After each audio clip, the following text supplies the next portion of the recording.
యేసు ప్రభు అన్నాడు, ఒకడు లోకమంతా సంపాదించుకొని తన ప్రాణాన్ని పోగొట్టుకుంటే వానికి ఏమి ప్రయోజనము అన్నాడు.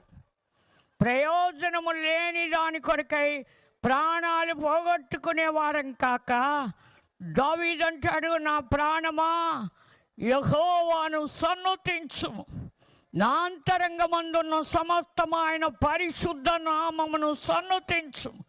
ఆయన చేసిన ఉపకారములలో దేనిని మరవద్దు. ఈనాడు ఎన్నో ఉపకారాలు పొందిన వారు ఇంకా ఇక్కడికి రాలేదు. సుఖానుభవాన్ని ఎక్కువగా ప్రేమిస్తున్నారు. పైకి భక్తి గల వారి వలె నటించి, అమ్మగారండి వందనాలు అంటాం కాదు, అసలు వందన అర్హుడు దేవుడు. ఘనతకు పాత్రలో మేం కాదు, నన్ను ఘనపరుచు వారిని నేను ఘనపరుస్తాను అన్నాడు. దావీదు అంటాడు, నాతో కూడా యెహోవాను ఘనపరచుడి, మనందరము ఏకముగా కూడి ఆయన నామాన్ని గొప్ప చేయడమని. చాలామంది వెనక్కిపోతున్నారు. వెనక్కి పోదామన్న వారిని ఇశ్రాయేలు సమూహంలో 6 లక్షల మందిని చంపాడు దేవుడు.